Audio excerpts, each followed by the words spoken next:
भगवद गीता हिंदू दर्शन का एक प्रमुख ग्रंथ कुरुक्षेत्र के युद्ध भूमि पर खुलता है, जहां योद्धा राजकुमार अर्जुन एक नैतिक और भावनात्मक संघर्ष में है।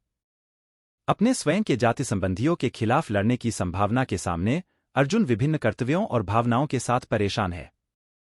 इस आंतरिक उथल-पुथल के सामने भगवान कृष्ण अर्जुन के रथचालक और दैवी मार्गदर्शक गहरी बुद्धिमत्ता प्रदान करते हैं, जिससे अर्जुन का परिवर्तन होता है। वह अब संभावना की दिशा में है और विचारशील रूप से है।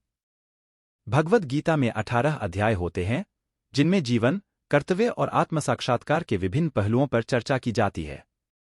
विशेष रूप से जो अर्जुन की निराशा के योग को नहीं कहा जाता है, यह अर्जुन के परिवर्तन का सार और भगवान कृष्ण द्वारा व्यक्त की गई सार्वभौमिक सत्यों का संग्रहण करता है।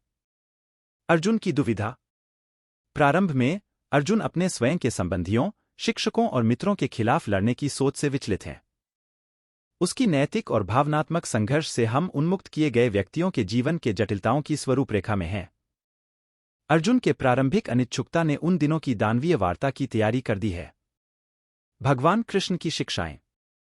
भगवान कृष्ण ने भूमिका के दौरान जो सिखाई है, उसमें जीवन के विभिन्न पथों पर और धार्मिक जीवन के मार्ग पर मार्गदर्शन है।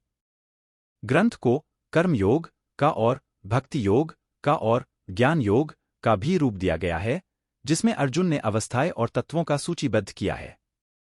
ग्रंथ में प्रतिस्थापन, आत्मा की प्राकृतिकता और सांसारिक जगह का अद्वितीयता के भूतपूर्व सत्यों की चर्चा होती है। गुणों, प्रकृति के मोड की धारा प्रस्तुत होती है, जिससे यह दिखाया जाता है कि ये गुण मानव व्यवहार और निर्णय लेने में कैसे प्रभाव डालते हैं। अर्जुन का परिवर्तन। शिक्षाएं बढ़ती हैं।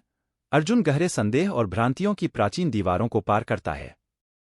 शुरुआत में निराशा और उथल-पुथल की स्थिति में उसका जागरूकता बढ़ता है और वह देखता है कि अनंत तत्व में उसका समर्पण वाणी और उसकी आत्मा को किस रूप में निर्दिष्ट किया जा सकता है।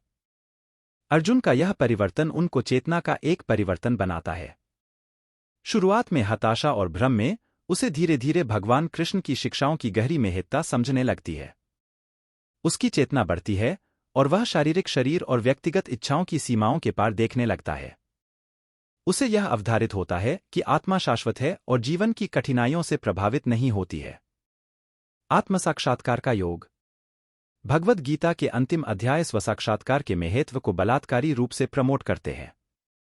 अर्जुन को जीवन को एक दैवीय नृत्य, लीला के रूप में देखना सिखाया जाता है, जो दिव्य शक्तियों द्वारा संगीतित है। सभी जीवों के आपसी जुड़ाव और आत्मा की अनगिनत जन्मों के माध्यम से होने वाली यात्रा की अनिवार्यता प्रकट होती है।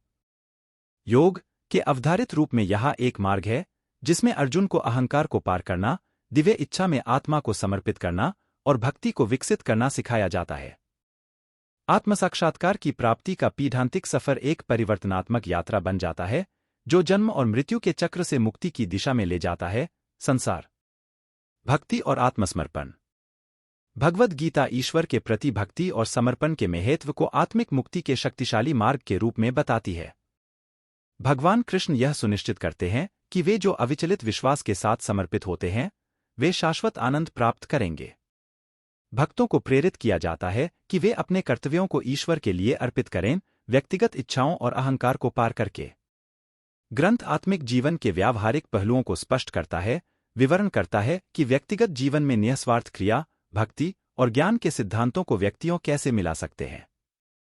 शिक्षाएं विश्वभर की जटिलताओं के साथ संबंधित होने के लिए एक मार्गदर्शक के रूप में कार्य करती हैं, जबकि आत्मिक ज्ञान में स्थिर रहती हैं।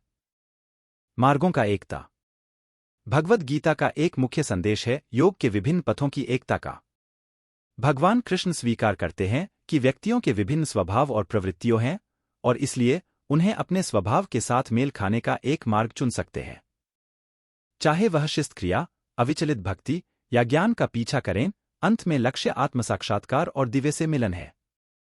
समाप्ति के रूप में भगवद गीता समयरूप रूप से खुलती है, जो जीवन, कर्तव्य और आत्मसाक्षात्कार के पथ पर गहरे दर्शन का समर्थ ग्रंथ है। अर्जुन का अवसाद से आत्मिक जागरूकता की ओर जाने का उनका सफर हर व्यक्ति में मौजूद बदलाव की संभावना को दर्शाता है। भगवान कृष्ण की शिक्षाएं एक उपयुक्त गाइड प्रदान करती हैं, जो एक उद्देश्यपूर्ण और आत्मसाक्षात्कार से भरपूर जीवन की ओर बढ़ने के लिए, आंतरिक विकास और अपने दैवीय स्वभाव की साक्षरता की प्राप्ति के लिए होती है। भगवद गीता सत्य की खोज के लिए अपने प्रशिक्षणी की यात्रा पर आत्मा की मुक्ति की दिशा में अभिलाषी अनुयायियों को प्रेरित करती है।